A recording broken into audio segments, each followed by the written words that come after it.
नमस्कार बंधु माने आपण माने समस्ते चाहूचंती जे आपणक जीवन भल हेउ आपण सफल हेउंतु और सबु बेले खुशी रे रुहंतु। किंतु अनेक समय आमे बड़ बड़ कथा भाबुथाउ और छोट छोट अभ्यास को अणदेखा करिदौ। बंधु माने सत्य कथा हेउची आमर जीवन एई छोट छोट अभ्यास रो ही गठित हुए। आपण दिन भरी कौन करूचंती ताठू बहुत अधिक जरूरी हेउची आपण राति रे कौन करूचंती।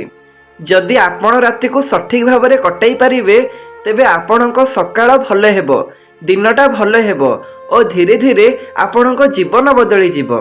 आज मु आपणको 7टी सहज और दरकारी काम कहिबी जहाँ आपण राति रे कले आपणको जीवन रे बड़ परिवर्तन आसी पारे। तेणु वीडियो को शेष पर्यंत निश्चय देखंतु एवं यही कथा गुड़ी को निज जीवन रे लागू करंतु। सोइबा पूर्वर मोबाइल दूरे रखंतु। बंधु माने आजिर समय रे आमे समस्ते मोबाइल उपरे अधिक निर्भर करूचे। सकाळु राति पर्यंत आमे मोबाइल यूज करिथाउ। विशेष करी राति रे सोइबा पूर्वर अनेक लोक मोबाइल छाड़ी पारु नाहंती। केही वीडियो देखुचंती तो केही सोशल मीडिया स्क्रॉल करूचंती, केही चैट करूचंती।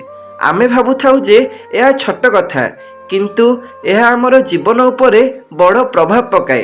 मोबाइल जे लाइट आसे सेथि को ब्लू लाइट कहा जाए। यह आमर मस्तिष्क को यही संकेत देई थाए जे आउरी निद समय हेनी।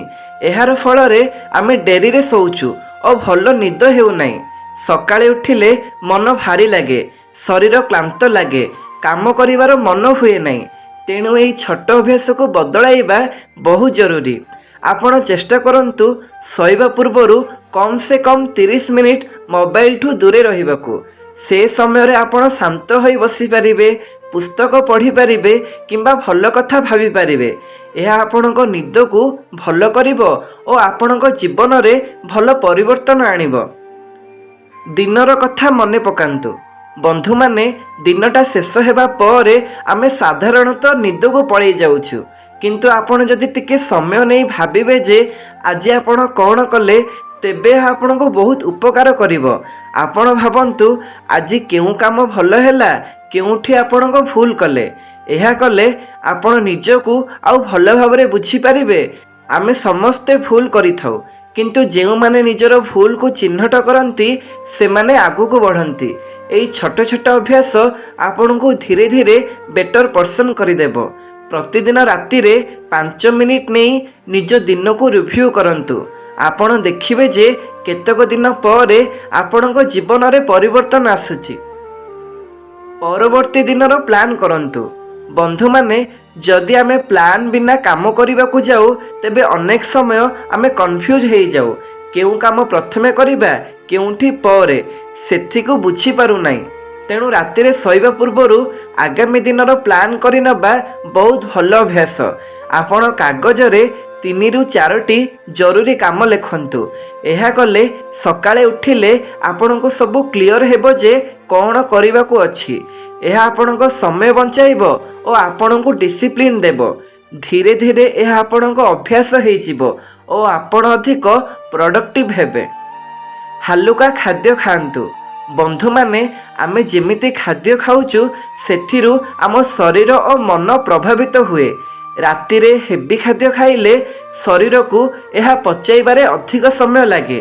यह फल रे आमर निद भल हुए नहीं और सकाळे मन भल लगे नहीं।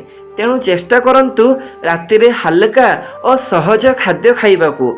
यह आपनकू भल निद देव और शरीर को सुस्थ रखिबो। पॉजिटिव कथा भाबंतु। सोइबा पूर्वरु आपणक मन रे केउ कथा चलुची सेथिरु आपणक निद और मन उपरे प्रभाव पड़े। जदि आपण खराब कथा भाबिबे तेबे मन अशांत होई जिवो। तेणु सब बेले भल कथा भाबंतु। आज कौन भल घटिला, कहा पई आपण थैंकफुल अछंती, यह आपणको शांत और खुशी रखिबो। समय रे सुअंतु। राति रे डेरी करी सोइबा आमर सबुठारु बड़ खराब अभ्यास मध्यरु गोटाए। यह आमर शरीर को दुर्बल करे और मन को अस्थिर करे। तेणु प्रतिदिन गोटे समय रे सोइबा को चेष्टा करंतु। यह आपणको जीवन को डिसिप्लिन देव और आपणको हेल्दी रखिबो। भगवान को स्मरण करंतु। ଶୋଇବା ପୂର୍ବରୁ ଭଗବାନଙ୍କୁ ସ୍ମରଣ କରିବା ଆମର ମନକୁ ଶାନ୍ତ କରେ। ଆପଣ ଭଗବାନଙ୍କୁ ଧନ୍ୟବାଦ ଦେଇପାରନ୍ତି ଯେ ଆଜିର ଦିନଟି ଭଲରେ କଟିଲା। ଏହା ଆପଣଙ୍କୁ ପଜିଟିଭ୍ ଫିଲିଂ ଦେଇଥାଏ ଓ ଆପଣ ଶାନ୍ତ ମନରେ ଶୋଇପାରିବେ। ବନ୍ଧୁମାନେ, ଏହି 7ଟି ସହଜ ଅଭ୍ୟାସ ଆପଣଙ୍କ ଜୀବନକୁ ଧୀରେ ଧୀରେ ବଦଳାଇ ପାରେ। ଆମେ ଅନେକ ସମୟ ବଡ଼ ବଡ଼ କଥା ଭାବୁଥାଉ, କିନ୍ତୁ ସତ କଥା ହେଉଛି ଏହି ଛୋଟ ଛୋଟ ଅଭ୍ୟାସ ହିଁ ଆମକୁ ସଫଳ କରେ।